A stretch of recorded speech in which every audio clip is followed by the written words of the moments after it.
موسیٰ کلیم عرض کرنے لگے اللہ یہ امت میری بنا دے، تو رب کریم نے فرمایا کہ موسیٰ نہیں، یہ تو میرے محبوب کی امت ہے، فرمایا یہ تو میرے نبی پاک کی امت، حضور کی امت۔ اللہ اکبر۔ حضرت موسیٰ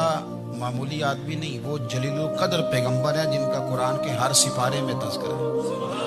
کہیں واضح طور پہ، کہیں اشارتاً، ہر پارے میں۔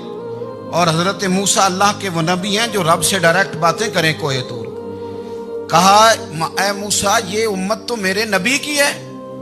حضرت موسیٰ علیہ السلام عرض کرتے ہیں، امام رازی نے لکھا ہے، کہتے ہیں اے اللہ پھر مجھے اپنی نبی کی امت میں شامل کر۔ وہ یار ہمیں لوگ کہتے ہیں میلاد نہ مناؤ، جس امت میں آنے کے لیے حضرت موسیٰ نے دعا مانگی، جس محبوب کی غلامی کے لیے، ہمیں تو دعا بھی کوئی نہیں مانگنی پڑی، اللہ نے فضل سے ہی مدینے والے کا غلام بنا دیا۔ یہ جو درود و سلام ہے نا، دیکھیں نا انداز کیا ہے، ان اللہ و ملائکتہ یصلون علی النبی، اللہ بھی، اللہ کے فرشتے بھی نبی کریم پر درود بھیجتے ہیں۔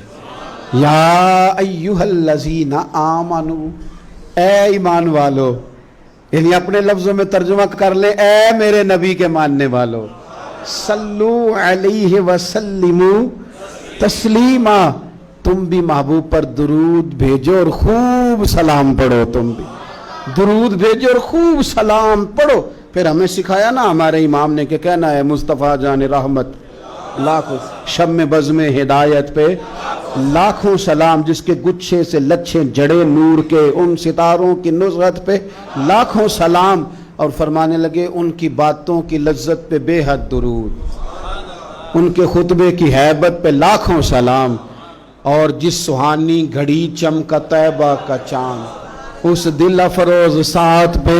لاکھوں سلام۔ اور کہنے لگے میں سلام پڑھ رہا تھا تو فرشتے بھی میرے کان میں آ کے باتیں کرنے لگے، مجھ سے خدمت کے قدسی کہیں ہاں رضا، ہاں رضا، مصطفیٰ جان رحمت پہ لاکھوں سلام، مجھ سے خدمت کے قدسی کہے ہاں رضا، مصطفیٰ جان رحمت پہ۔ اور نبی کریم علیہ السلام فرماتے ہیں تو ایک بار درود پڑھ، رب تیرے اوپر 10 بار رحمت کرے گا، اور حضور فرمانے لگے تو 10 بار درود پڑھ، اللہ 100 رحمت نازل کرے گا، اور حضور فرماتے ہیں تو 100 بار درود پاک پڑھ، اللہ تیری پیشانی پہ قیامت میں لکھ دے گا کہ یہ بندہ منافقت سے بھی بری ہے، جہنم کی آگ سے بھی بری ہے۔